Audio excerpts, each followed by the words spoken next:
एकदम पूरे सामने आ जा रहे थोड़ा इधर पीछे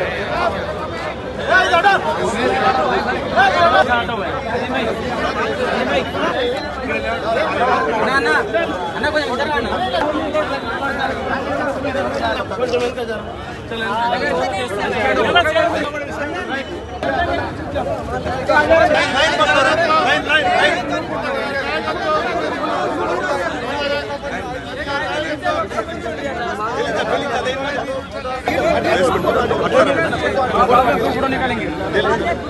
चलो चलो चलो चलो side side side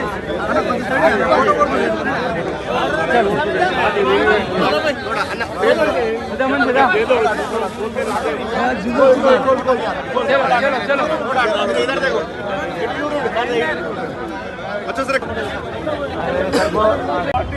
Rathod Kamal Singh sarpanch మరియు TRS ex mandal convener Sable Kailas గారు, సీనియర్ నాయకులు సాబ్లే కేవల్ సింగ్ గారు, వైస్ ప్రెసిడెంట్ మరి ఎందరో ఎస్సీలు ఈరోజు వర్గీకరణ పోట్లాడి అసలు బాసిర్లు మరి సీనియర్ నాయకులతో సహా దాదాపు 200 మంది మరి కాంగ్రెస్ పార్టీలో జాయిన్ అవ్వడానికి ఇంత దూరం వచ్చినందుకు వారందరికీ కూడా పేరు పేరున హృదయపూర్వక స్వాగతం. కాంగ్రెస్ పార్టీలో స్వాగతం.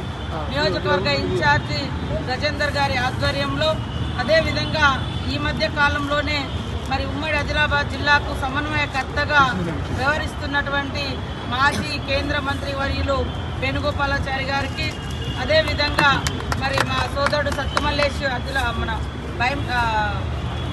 ఆదిలాబాద్ జిల్లా ఇన్ఛార్జిగా రాష్ట్ర కార్యదర్శిగా వ్యవహరిస్తున్నారు. వారితో పాటు మా మండల పార్టీ అధ్యక్షులు, సీనియర్ నాయకులు, మార్కెట్ కమిటీ చైర్మన్లు, గ్రామ అధ్యక్షులు అందరికీ, పత్రికా మీడియా సోదరులకు అందరికీ కూడా హృదయపూర్వక నమస్కారాలు. కాంగ్రెస్ పార్టీ అంటేనే సంక్షేమ పార్టీ, కాంగ్రెస్ పార్టీ అంటేనే సోషల్ జస్టిస్ను పాటించే పార్టీ. ఇవాళ ఎన్నో సంవత్సరాలుగా మరి కానటువంటి అనేక జటిలమైనటువంటి సమస్యలను పరిష్కరించే దిశగా సీఎం రేవంత్ రెడ్డి గారు ఎస్సీ వర్గీకరణ కానీ, అదేవిధంగా 1931 తర్వాత ఈరోజు కుల గణన అత్యంత శ్రద్ధాశక్తులతోటి అత్యంత పగడ్బందీగా నిర్వహించడంతో ఈరోజు బీసీ వర్గాలకు 56.33% మరి వాళ్ళ యొక్క జనాభాను ఈ యొక్క లెక్కల ద్వారా రావడం జరిగింది. 30 ఏళ్ల క్రితం ఆంధ్రాలో మొదలైన ఉమ్మడి రాష్ట్రంలో మొదలైనటువంటి వర్గీకరణ ఉద్యమం మరి ఇన్నాళ్లకు సీఎం రేవంత్ రెడ్డి గారు కూడా కోర్టులో మంచి లాయర్లను పెట్టి ఆర్గ్యుమెంట్ చేయించి మరి తీర్పు రావడానికి మరి వారు కూడా ఇక్కడటువంటి అనేక మంది మంత్రులు, మరి అదేవిధంగా ముఖ్యమంత్రి గారు కూడా మంచి ఆర్గ్యుమెంట్ చేయించి మరి సామాజిక న్యాయం ఉండాలనేటువంటి దిశగా మరి చేయడంతో మరి దాన్ని కూడా ఈ మొన్ననే మన అసెంబ్లీలో మరి ఆమోదించుకోవడం జరిగింది. కానీ అవుతుంది, ఇవాళ కాకుండా రేపిస్తాం, మాకు 4 ఏళ్ళ టైం ఉంది.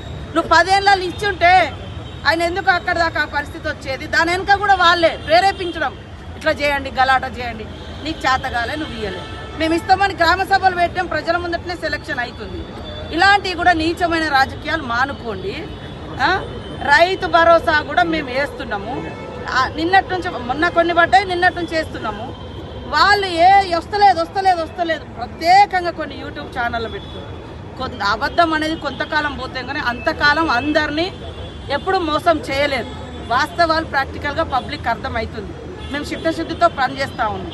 మీకు అధికారం పోయినంత మాత్రాన అక్కసనంతా ఇతరుల సమస్యలను అడ్డం పెట్టుకొని ఆ సమస్యలకు కారణం మీరేనయ్యా. మీరు 10 ఏళ్లలో పరిష్కరించుంటే ఆ సమస్యలు ఇంతగానం జట్లంగా ఎందుకుండు? 1200 మంది చచ్చిపోయినాను అన్నారు, అమరవీరులు అన్నారు. ఉద్యమం అయిపోయి తెలంగాణ వచ్చిన తర్వాత ఏమన్నారు? 400 మంది అని చెప్పారు. ఈరోజు వాళ్ళు ఉన్నప్పుడు 51% అట, ఇప్పుడు 60% అంటున్నారు. అరే, అధికారులు పోయి ఇల్లు సర్వే చేసి అక్కడ ఏ తప్పు జరగలేదు. ఇవాళ షమీం అఖ్తర్ అని ఎస్సీ వర్గీకరణ మీద మరి 1 మెన్ కమిషన్ ఇచ్చిన నివేదిక, ఆ జడ్జి, ఆయన రిటైర్డ్ జడ్జిగా ఉన్నాడు, ఆయనకు కూడా నిబద్ధత ఉంది. ఈ వర్గం ఆ కులం ఈ కులం ఆయనకి అలాంటి భేషజాలు అలాంటి ఆలోచన లేదు.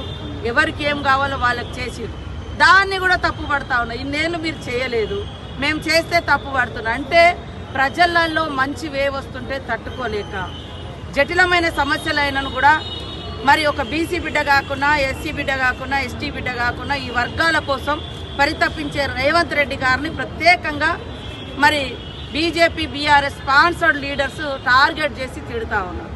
ఇది సమాజం అర్థం చేసుకోవాలని నేను కోరుతాను. Subscribe us and press the bell icon for more interesting updates.